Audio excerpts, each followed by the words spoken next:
Welcome to the Eat Your Content podcast. I'm your host, Rich Herrera, your podcast for all things food and pop culture.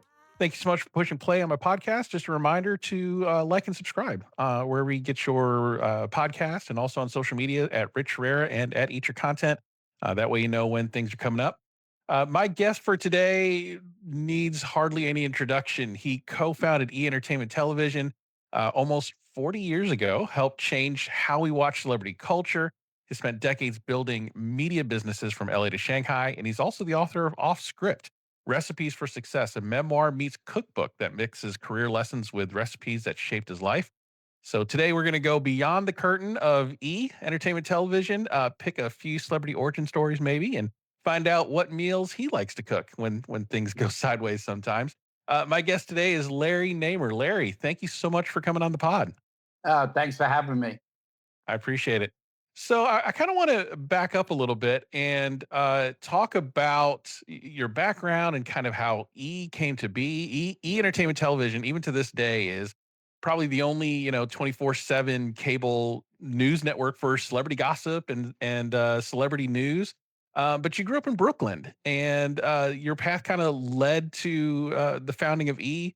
It reshaped celebrity culture and celebrity coverage. What was it in your upbringing that kind of prepared you to see that opportunity in entertainment?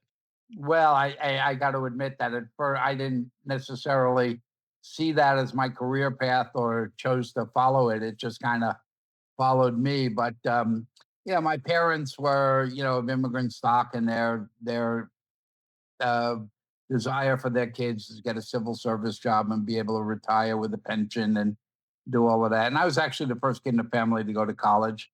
And yeah, I graduated degree in economics and very quickly found out there weren't jobs for economists out there. So I took what I thought was going to be kind of a temporary summer job with somebody I knew was in the electrical workers union. They sent me to see this company that they said, oh, there's this new thing called cable TV. We're not sure anybody will ever pay for TV, but go see the shop steward and tell them the union sent you. And I did that. And they gave me a job as an assistant underground splicer. So I would work under the streets of New York every day, putting the wires together. And they paid me $90 a week. And, but it was, at the beginning of cable. And I, took the job seriously, and I kind of worked my way up, and then realized this, was going to go beyond my 3-month time frame for my, temporary job. But eventually I became I think I was 23 years old. I became the head of the cable TV workers of the electrical union. And then I became director of operations in Manhattan, which was the largest cable company in the country at that time. But then big cities began to recruit. They began to issue franchises for cable, and well, because they began to realize cable TV was more than just good reception.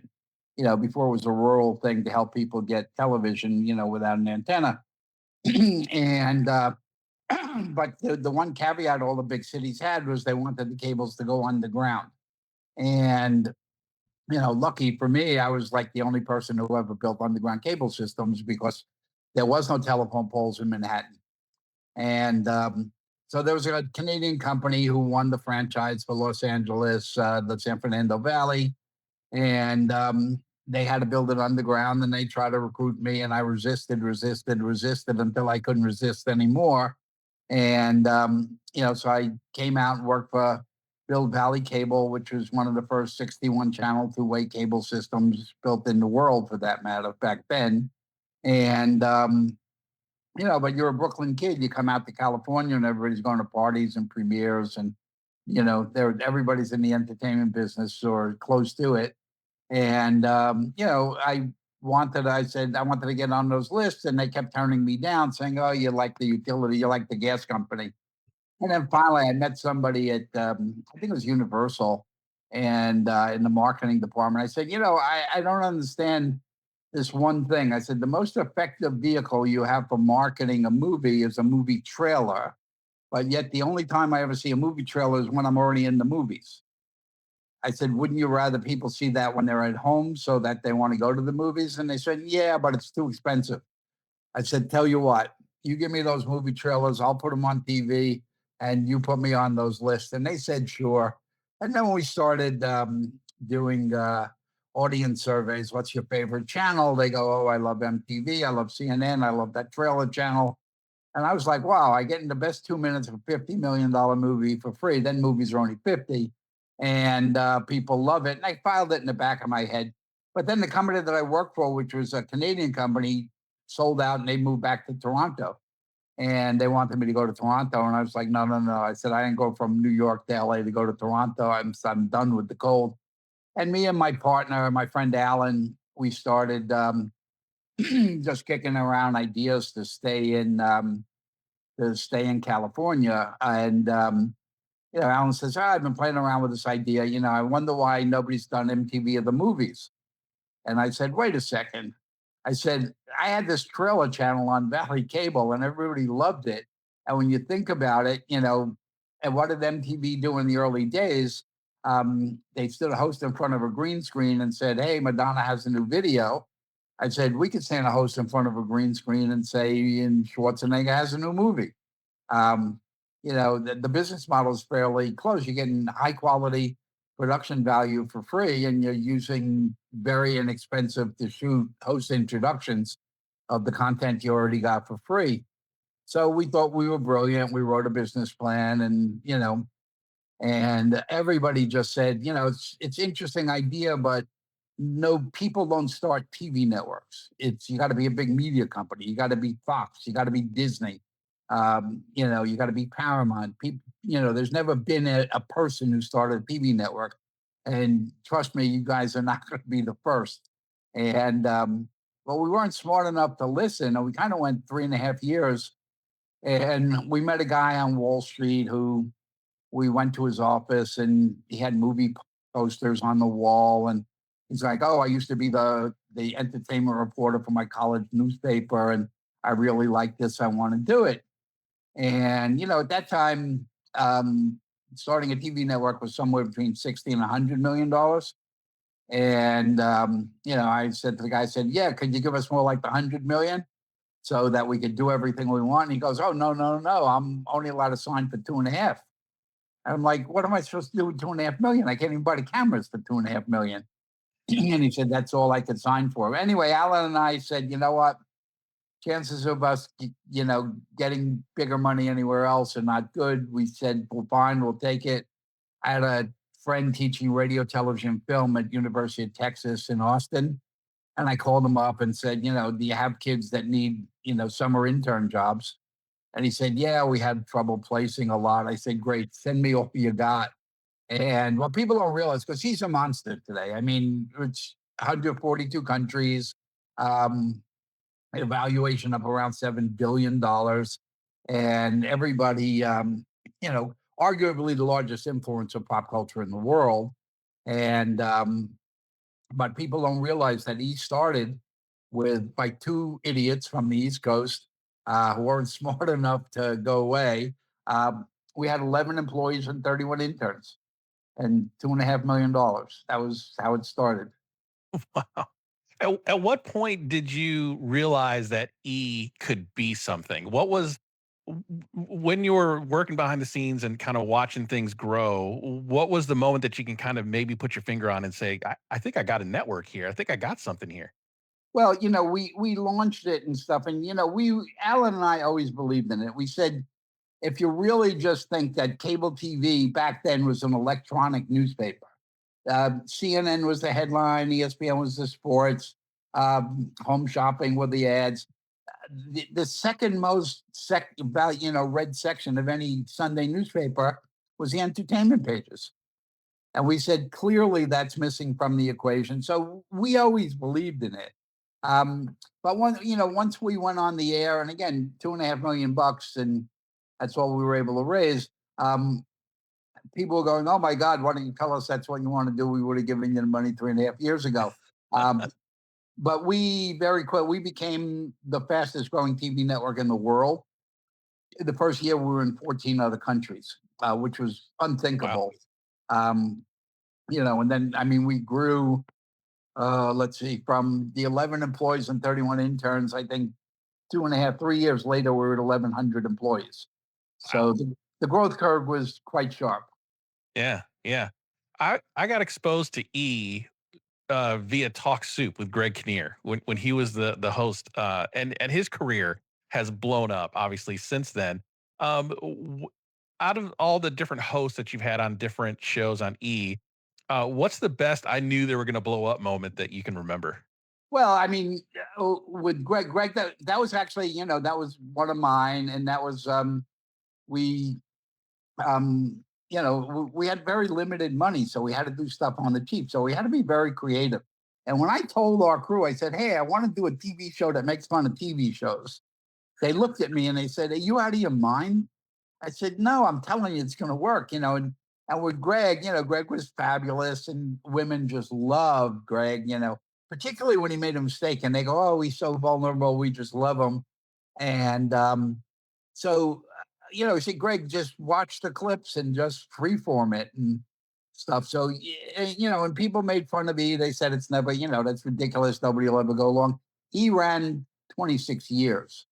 Um, I mean, I should say, Talk Soup ran 26 years. So, we knew we we had a big hit with that. Then the next one, Alan and I met this radio guy in an elevator in New York, and he kept telling us, "Come and see my radio show." And we were like, "Oh my God, radio's dead. Doesn't this poor guy know it?"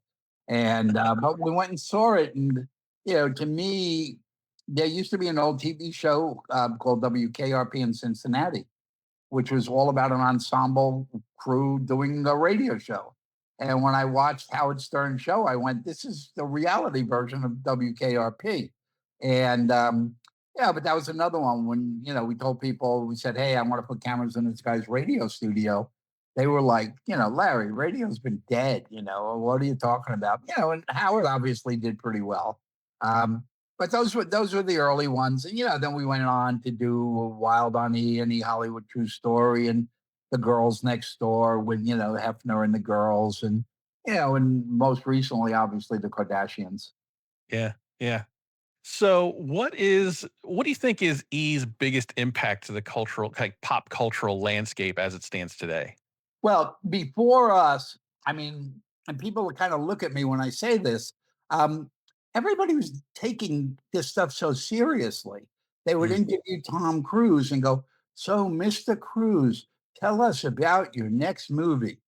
you know, and we were like, I mean, quite honestly, we applied for credentials to go to the Academy Awards, and they rejected us. They said, "Oh, you're some dumb little cable network. No, you can't go." Well, we actually climbed over the fence and snuck onto the red carpet. And, while they were out there doing So Mr. Cruz, tell us about your next movie, we were going, "Whoa, Tom, those are great shoes. Where'd you get those?" And because Alan and I just always had this thing like Hollywood is funny stuff. Don't try and make believe it's rocket science.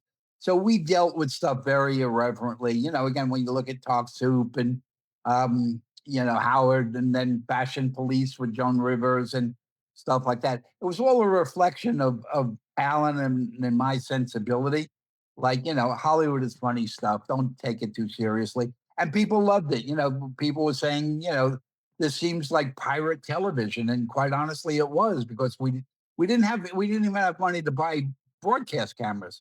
We ended up buying equipment from some branding marketing company that was using it to make sales tapes, and it was like 3/4 inch tape. I mean, it wasn't even professional gear. But it ended up people going, "Oh my God, it looks like we're watching something we're not supposed to." When we're going, "Yeah, if you only knew." and there's so many cultural touchstones that E is a part of, and Glambot, I think, is the most recent example that's gone viral in the social media age where attention spans are, about 4 seconds long. That Glambot on E News on the red carpet, I think, is one of the more popular things that's happening now with E. Uh, did you have anything to do with that one, or how did that come about? Not specifically that one, but it was always this thing that that I look at my contribution and say what I've instilled is that sensibility, which Yeah, is kind of held true. And one of the things we always did, saying it doesn't make a difference what you, the producer, really want to watch. It's what does the audience want? how do they want to consume it? How long do they want it? You're here to serve the audience, not to serve your friends or win Emmy awards or anything like that. So, early days, and again, we're going back to 1987. Um, we had a rule that you could not go, for our editors, you can't go more than 20 seconds without showing a famous, recognizable face.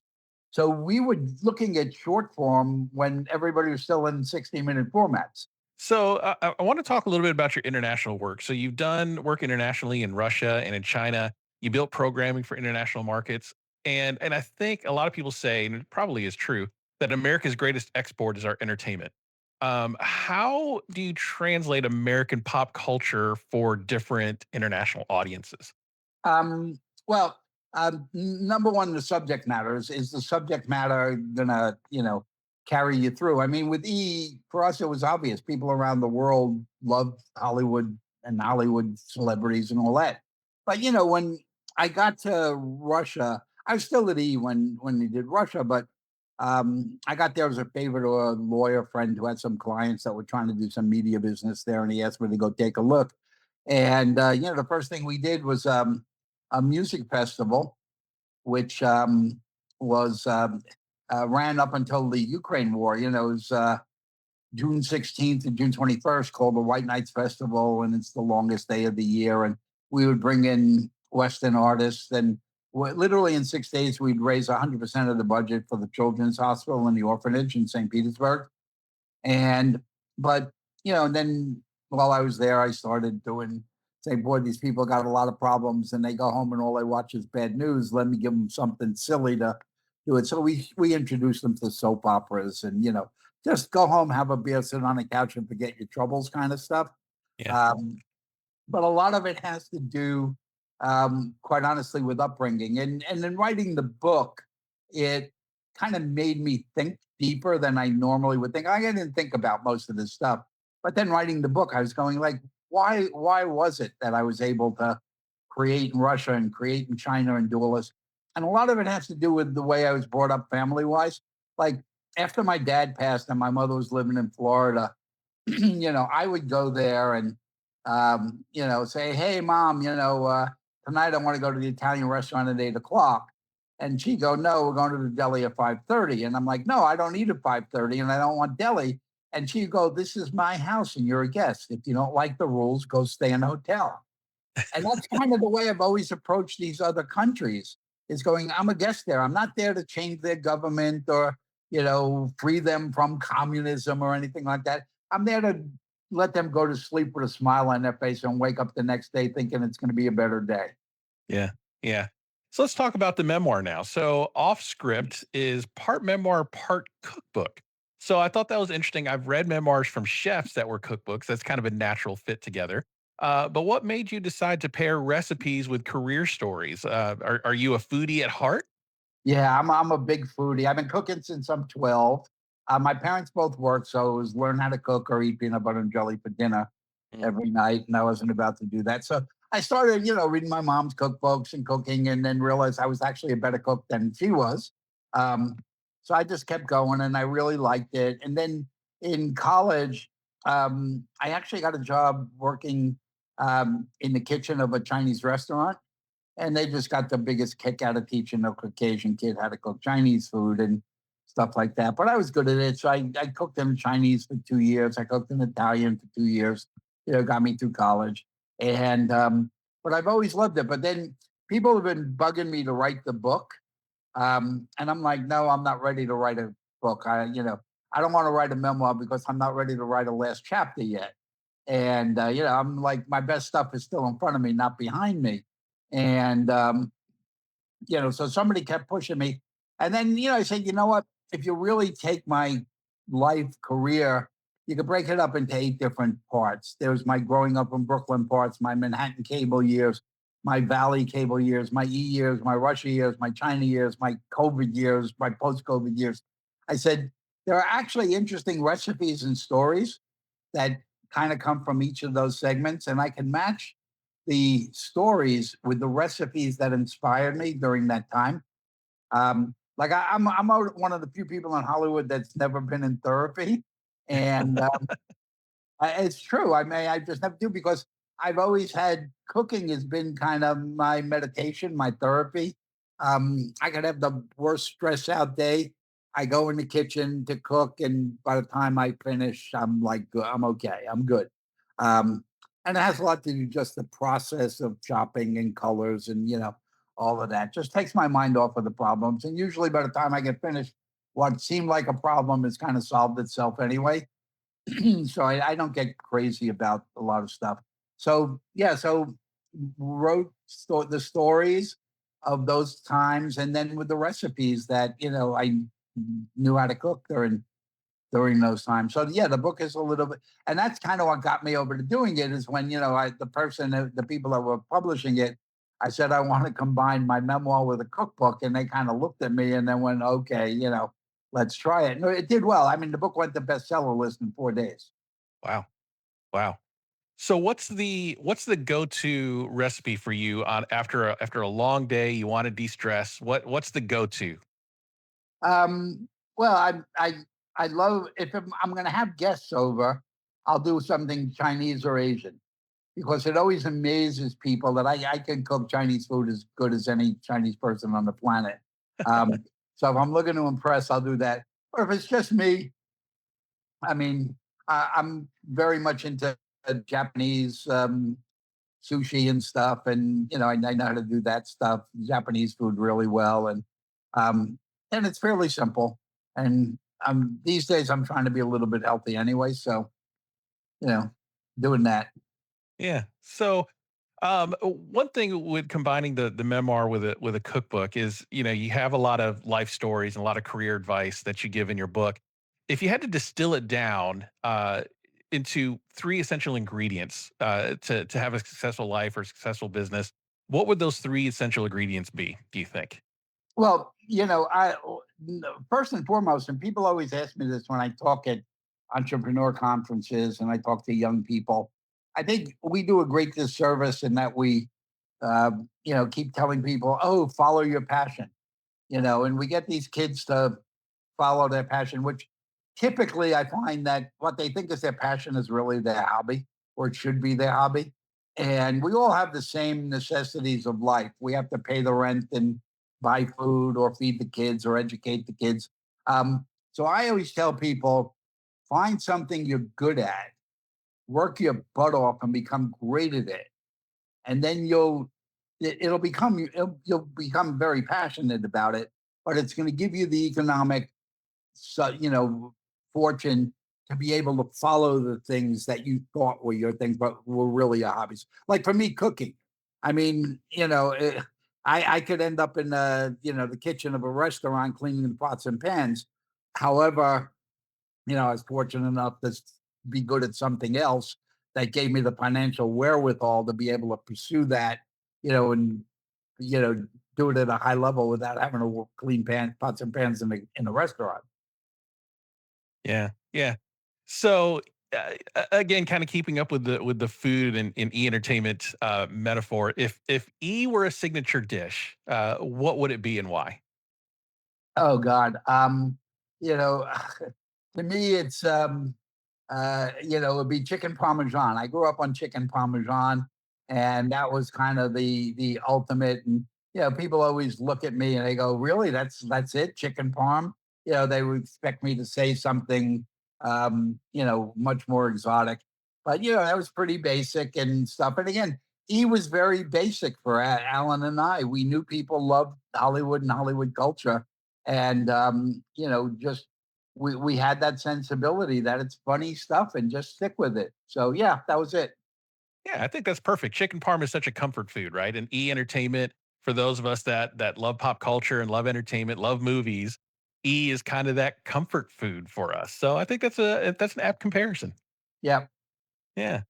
So you talked to hundreds of celebrities over the years, over your career, and I'm sure they're for you, they're just like everybody else. They put their pants one leg at a time. But was there a particular celebrity that you kind of maybe fanboyed over in meeting them?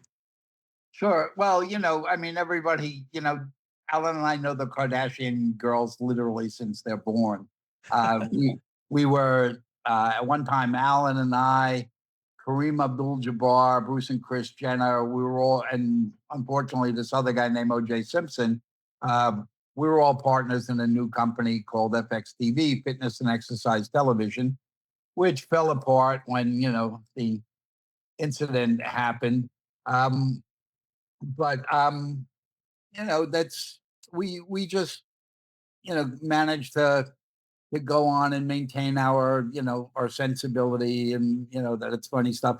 But the story that probably helped define E as being important in the Hollywood community. There was an actor that was in The Odd Couple, the movie, named Jack Lemmon, and Jack was very, very famous at the time, and I mean particularly for that movie and a whole bunch of other movies. But Jack was notorious for not wanting to do publicity appearances. And when he had some movie coming out, and I talked to the manager, and the manager said, "Look, Jack is not going to come on your channel. He doesn't do that." And I was like, "Oh man, what does Jack like to do?" And he said, "Well, Jack likes to go home and play the piano." I went, "Really?" I said, "Okay, what if I put a piano on the set? Jack could come in for an hour. He could play the piano for an hour, and he never has to answer a question for anybody." And the manager said, "What do you mean?" I said, "Just let him play the piano. Nobody will talk to him." And the manager said, "Well, if you can guarantee that." And I went, "Yeah, I guarantee it." So anyway, Jack Lemmon came in, and we put a piano on the set, and he started playing. But you could tell he was very wary. He was looking around, going, "These guys couldn't be serious that I don't have to answer questions," and waiting for someone to start talking to him. But nobody ever did.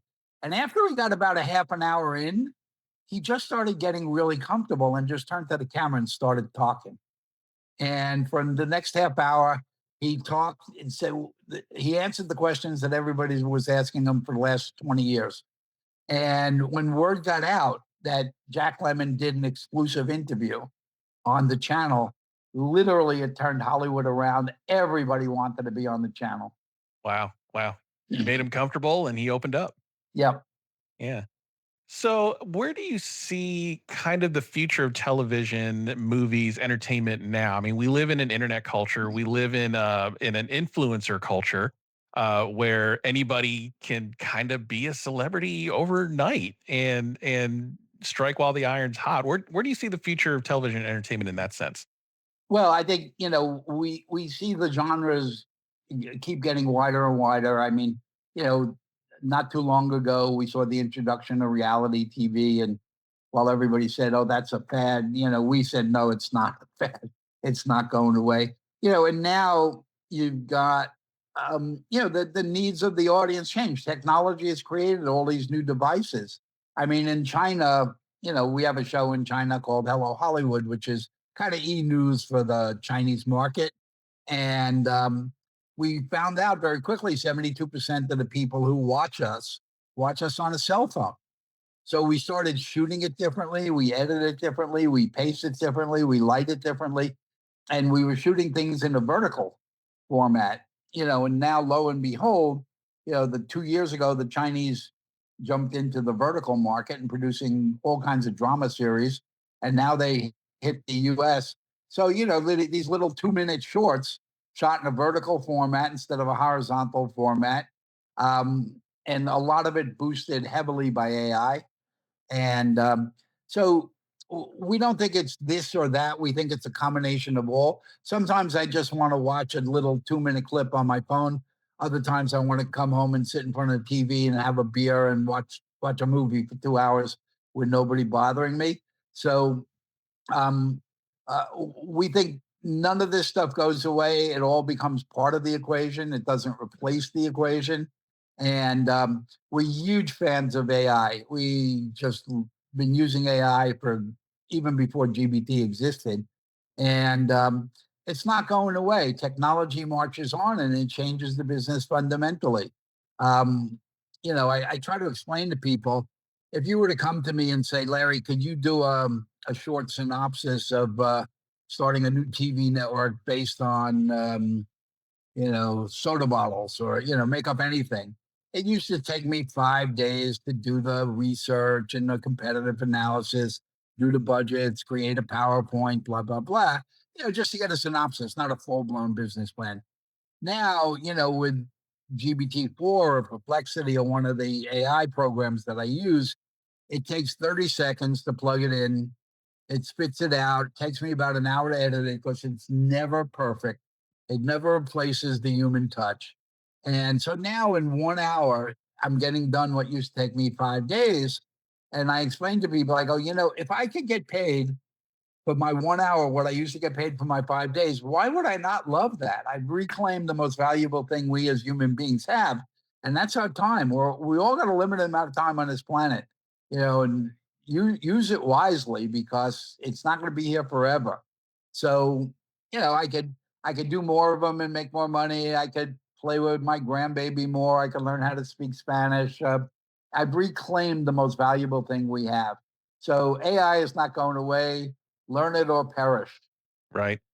Speaking of AI, Tilly Norwood, this whole blow up of the first AI actress that in the news is saying that agents are circling to try to sign this AI actress. What are your thoughts on that part of the AI piece? Yeah, I think there's a rush to it. I mean, everybody's trying to figure out AI, and I saw the Tilly stuff, and it's okay. It's not great. It's okay. They'll be better. Um, but I think everybody's looking at that one particularly and saying, you know what? If I sign that, it'll be a great learning experience for me because it'll force me to deal with all the issues that'll come up with IP rights and all of that. So it's still early on. Anybody who tells you they know where this is going in even 2 years is full of it. It grows exponentially. The power of this stuff. When you look at where GBT was, and before, and then 8 months later, you had GBT-4. It was 800 times more powerful, and who knows what AI is going to be capable of. I mean, now you have Sori, it could create video. So really what it's doing is it's putting new tools in the hands of creative people. And while you may see the budgets and stuff come way down, the level of creativity goes way up. You're going to see a lot more really great creative stuff from all over the planet, not just from the US. How long do you think it'll be before we have a completely AI generated movie? Out feature length, hour and a half, 2 hour movie. 3 months. 3 months. Yeah. Really? Yeah. Wow. I know people who are already working on them. That's amazing. So, do you think then? I'm kind of going off I'm topic, but not this is very saying it's going to interesting. be good. I'm saying it's going to be. Yeah, right. That's the key. That it's going to be out there, and do you think like Hollywood will learn all the wrong lessons from it in terms of if it makes $1 billion, are we going to see a just a glut of AI generated movies? If it makes $1 billion, yes, because Hollywood, they're all publicly traded companies now, and they sniff money and they follow it. I mean, my biggest problem in Hollywood being, I'm known to be a little bit loony and come up with crazy ideas. And I go pitch, the traditional, the studios and whatever on an idea. And quite honestly, after they go, Larry, that's interesting. What's it like? I'm going, it's not like anything. It's a new idea. Um, Getting them to do something new versus something formulaic is really problematic. I mean, we're seeing it now with late night television. I mean, yeah, there's all this political intrigue going on, but at the end of the day, our late night TV is all the same. We have a guy sit behind a desk and he has a couch with two chairs and he's doing, first he does his political monologue and then he goes, so Tom Cruise, tell us about your next movie. It's boring stuff. Nobody's watching it anymore. So yeah, so they got rid of Colbert and they got rid of Kimmel, although he's back now, for reasons other than good ones. But at the end of the day, they're losing money on these things, and those audiences are just going to continue to shrink. Yeah, yeah. Larry, just an honor to talk to you and get your feel about Hollywood. Your finger is definitely on the pulse of everything that's going on in pop culture. Off script, congrats on all the success of it being on the bestseller list. Tell, just give me the last few minutes here. Where can people learn more about the memoir? Where can people get it? And on social media or any place to learn more. Sure, it's called Offscript Recipes for Success. You can get it on Amazon, Barnes and Noble online. Ingram Spark Online. Any of those have it, and there's a little website, Offscript book.com. You could get more information there. Um, but again, it's my life broken up into 8 different segments and the recipes that inspired me, and then a little bit of guidance on the things that inspire me versus in books and movies and music and that kind of stuff. And it's out like 4 months now. Oh man, actually it's 5 months now, and doing really well. And everybody who reads it just goes, "This is crazy. These stories can't be true." And quite honestly, they're not only true, but they're not even the craziest stories. They're too crazy not to be true, right? Yeah. So what's next on the horizon for you, sir? Well, I'm doing I've got a big company in China, but with COVID, I started doing stuff in the US, and I've been doing things that have all of which have some kind of social impact component to them.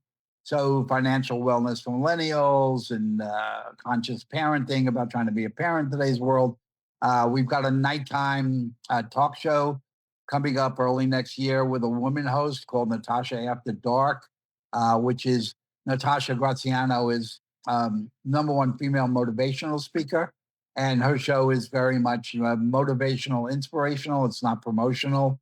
Um, we've got that. And then about a month ago, I became the chairman of the World Film Institute, which is a nonprofit. And we're turning it into like a platform for doing master classes for anybody who's creating video content of any sort, whether it be commercial, educational, or entertaining. And getting the best of the best teachers to teach people using AI so that if you watch, and I'm making this up, let's say we have Steven Spielberg teaching directing. In Russia, he speaks Russian. In China, he speaks Mandarin and so on. So it kind of levels the playing field of, masterclass education in the world. And so we hope to really blow that up. Wow. Sounds amazing. Sounds amazing. Well, Larry, thank you so much for your time. I appreciate it. Offscript's available everywhere you get books. Don't forget to follow me on socials at Rich Rare and at Eat Your Content. And make sure to like, subscribe wherever you get your podcast. Larry, again, thank you for your time. All righty. Take care now.